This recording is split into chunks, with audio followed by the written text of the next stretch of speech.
Di tengah panasnya gurun Arab, di bawah langit yang luas dan sunyi, lahirlah sebuah perjuangan, bukan untuk kekuasaan, bukan untuk harta, tapi untuk mempertahankan iman. Dan di antara perjuangan itu terjadi peperangan-peperangan besar yang mengubah jalannya sejarah. 1. Perang Badar. Perang Badar terjadi pada tahun 2 Hijriah di sebuah tempat bernama Badar yang terletak di antara Makkah dan Madinah. Awalnya kaum muslimin hanya ingin menghadang kafilah dagang Quraisy.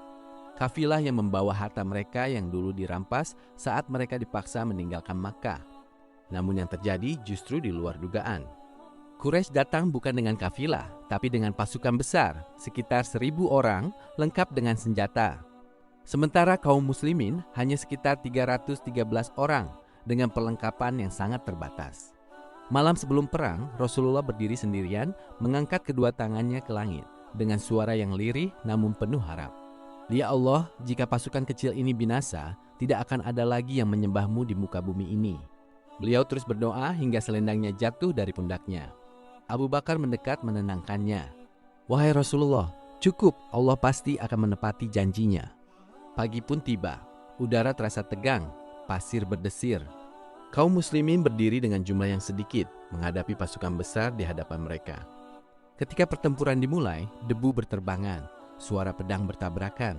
Namun di saat itulah pertolongan Allah datang, bukan dari bumi, tapi dari langit. Allah mengirim malaikat-malaikat untuk membantu menguatkan hati kaum muslimin. Sebagian sahabat merasakan sesuatu yang aneh. Mereka melihat musuh jatuh padahal tidak ada yang menyentuhnya. Mereka mendengar suara, namun tidak melihat siapa. Seakan-akan ada pasukan lain yang ikut berperang. Dan akhirnya yang sedikit mengalahkan yang banyak. Perang Badar berakhir dengan kemenangan, bukan karena kekuatan, tapi karena pertolongan Allah. 2. Perang Uhud. Setahun kemudian pada tahun 3 Hijriah, Quraisy datang kembali. Kali ini dengan satu tujuan, membalas kekalahan mereka di Badar. Mereka membawa sekitar 3.000 pasukan. Sementara kaum muslimin hanya sekitar 700 orang. Di kaki Gunung Uhud, Rasulullah menyusun strategi. Beliau menempatkan pasukan pemanah di atas bukit, lalu berkata dengan tegas, "Jangan tinggalkan posisi kalian meskipun kalian melihat kami menang atau kalah." Pertempuran dimulai, dan perlahan kaum muslimin mulai unggul. Pasukan Quraisy mulai mundur. Di atas bukit, para pemanah melihat itu. Mereka melihat harta rampasan. Sebagian berkata, "Perang sudah selesai." Sebagian lainnya berkata, "Rasulullah melarang kita." Namun akhirnya banyak yang turun dan hanya sedikit yang tetap bertahan. Disitulah kesalahan besar terjadi. Pasukan musuh berputar dan menyerang dari belakang. Keadaan berubah, yang tadi menang menjadi kacau. Teriakan terdengar, Rasulullah telah wafat. Sebagian mulai goyah, namun Rasulullah masih hidup. Beliau terluka, darah mengalir di wajahnya. Beliau mengusap wajahnya dan berkata dengan sedih, "Bagaimana suatu kaum bisa beruntung jika mereka melukai nabi mereka sendiri?" Perang Uhud berakhir dengan kekalahan. Sebuah pelajaran besar bahwa satu perintah yang dilanggar bisa mengubah segalanya. 3. Perang Khandak. Pertempuran Khandak yang juga dikenali sebagai pertempuran Al-Ahzab atau pengepungan Madinah terjadi pada bulan Syawal tahun 5 Hijriah atau pada tahun 627 Masehi. Pengepungan dan pengepungan Madinah ini dipelopori oleh pasukan gabungan antara kaum kafir Quraisy Makkah, suku-suku Arab lain sekutu Quraisy, dan Yahudi Bani Nadir. Pengepungan tersebut dimulai pada 31 Maret 627 dan berakhir setelah 27 hari. Pertempuran ini terjadi setelah pertempuran Uhud. Pasukan gabungan sekitar 10.000 orang menuju Madinah. Dalam keadaan genting muncul ide menggali parit, sesuatu yang belum pernah dilakukan di Arab. Saat kabar kedatangan pasukan Al-Ahzab sampai ke telinga Rasulullah, beliau segera mengumpulkan para sahabat untuk bermusyawarah. Disinilah seorang sahabat dari Persia, Salman Al-Farisi, mengusulkan sebuah strategi perang yang revolusioner. "Wahai Rasulullah," kata Salman, "dulu di negeri kami di Persia, jika kami takut akan serbuan pasukan berkuda, kami akan melindungi diri kami dengan membuat parit." Ide ini sangat brilian karena beberapa alasan. Kondisi geografis Madinah menetralisir kekuatan musuh, memaksa perang statis. Dan akhirnya para sahabat menggali dalam keadaan lapar. Rasulullah ikut bersama mereka. Ketika batu besar menghalangi beliau memukulnya, percikan cahaya muncul dan beliau berkata, "Aku melihat Persia, aku melihat Romawi akan ditaklukkan." Musuh datang namun terhenti oleh parit, tidak bisa menyeberang. Pengepungan berlangsung selama hampir sebulan dan menjadi ujian iman yang sangat berat. Hari-hari demi hari berlalu, angin kencang datang, dingin menusuk, tenda-tenda musuh hancur. Allah menurunkan bantuan bukan berupa pasukan, tapi berupa angin dan rasa takut. Hingga akhirnya mereka mundur tanpa kemenangan. 4. Perang Khaybar. Bulan Safar menjadi saksi Rasulullah dalam kemenangannya di Perang Khaybar yang berlangsung pada awal tahun 7 Hijriah. Perang ini terjadi sebulan setelah ditandatanganinya perjanjian Hudaibiyah antara Rasulullah dan kaum kafir Mekah. Khaybar adalah wilayah pertanian yang terletak sekitar 165 km sebelah utara Madinah. Wilayah ini terkenal subur dan memiliki banyak sumber air dan perkebunan yang melimpah seperti kurma dan buah-buahan lainnya. Wilayah ini dihuni oleh gabungan orang-orang Arab dan Yahudi, kendati suku Arab Ghatafan menganggap wilayah ini adalah wilayah mereka. Perang antara umat Muslim dan komunitas Yahudi di Oasis Khaybar, utara Madinah, akibat pengkhianatan dan provokasi Yahudi terhadap Madinah. Peristiwa peperangan ini terekam dalam Al-Quran, surat Al-Fat ayat 20 sebagai janji Allah kepada kaum muslimin yang ikut dalam perjanjian Hudaibiyah, bahwa mereka akan mendapatkan harta rampasan yang banyak.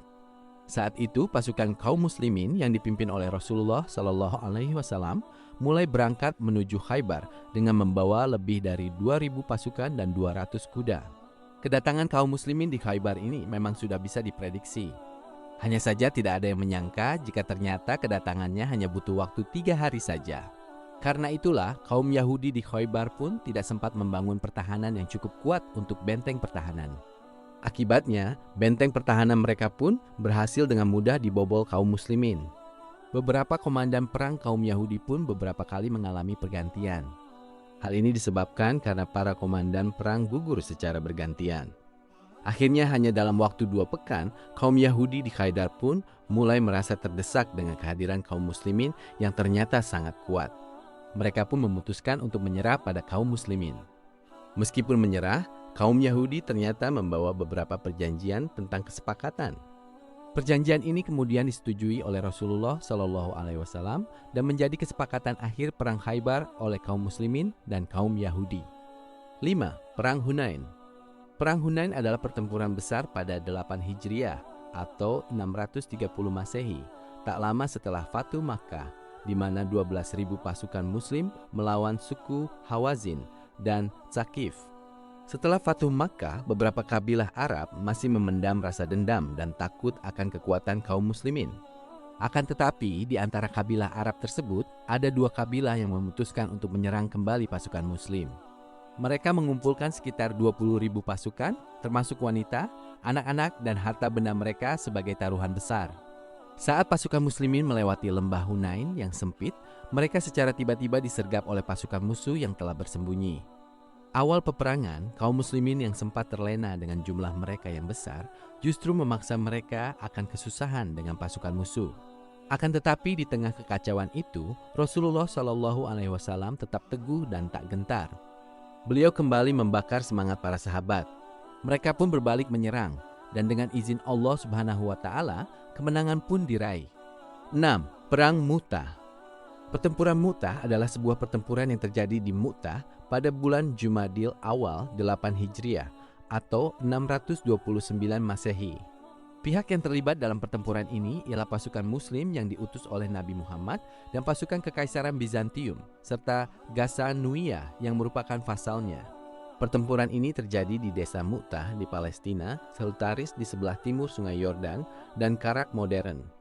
Pertempuran ini terjadi setelah perjanjian Hudaibiyah, peperangan yang dipimpin langsung oleh Rasulullah. Namun sebenarnya Nabi SAW tidak ikut serta dalam peperangan ini. Meski begitu, jumlah pasukan yang terlibat sangat besar, mencapai 3.000 orang sahabat.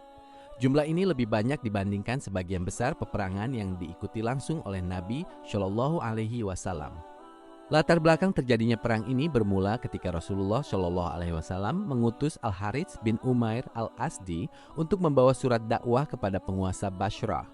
Namun di tengah jalan, ia dihadang oleh Syurabil bin Amr Al-Ghassani. Utusan Rasulullah tersebut ditangkap, diikat, dan dibunuh. Ketika mendengar kabar itu, Rasulullah sangat marah karena tindakan membunuh utusan merupakan pelanggaran berat. Maka beliau mengirim pasukan untuk memberi balasan dan menunjuk Zaid bin al-Haritsah sebagai panglima. Beliau juga bersabda, jika Zaid terbunuh maka Ja'far yang menggantikannya, jika Ja'far juga terbunuh maka Abdullah bin Rawahah yang akan memimpin. Saat pasukan siap berangkat, kaum muslimin mengiringi mereka dengan penuh semangat dan doa. Rasulullah Shallallahu Alaihi Wasallam memberikan pesan kepada mereka agar singgah di tempat terbunuhnya Al-Harits bin Umair dan menyeru penduduk di sana kepada Islam. Jika mereka menerima dakwah, maka berdamailah. Namun jika mereka menolak, mintalah pertolongan kepada Allah dan perangi mereka. Melihat banyaknya pasukan musuh, kaum muslim mundur ke selatan. Tempat pertempuran dimulai di desa Mu'tah dan mereka dikalahkan atau mundur tanpa memberikan hukuman kepada kepala suku Ghassanid. Setelah 3 pemimpin mereka terbunuh, komando diberikan kepada Khalid ibn al-Walid dan ia berhasil menyelamatkan sisa pasukan. 7. Perang Tabuk. Perang Tabuk terjadi di bulan Rajab 9 Hijriah. Adalah ekspedisi militer terakhir yang dipimpin langsung oleh Rasulullah melawan kekaisaran Romawi di Tabuk, perbatasan Syam. Disebut Jaisyul Usra atau 30.000 pasukan muslim menempuh perjalanan jauh di musim panas yang ekstrem. Perang ini tidak melibatkan kontak fisik karena Romawi mundur ketakutan. Meskipun tidak sempat terjadi kontak fisik karena pasukan musuh menyerah sebelum bertempur, peperangan ini berlangsung selama 50 hari dengan pembagian 20 hari muslim berada di Tabuk dan 30 hari untuk menempuh perjalanan pulang pergi dari Madinah ke Tabuk. Tahun 8 Hijriah, Rasulullah kembali ke Makkah. Semua menunggu balas dendam. Namun beliau berkata, "Pergilah kalian semua bebas." Dan saat itu banyak hati yang luluh. Dari semua kisah ini kita belajar bahwa kemenangan sejati bukan tentang jumlah, tapi tentang iman.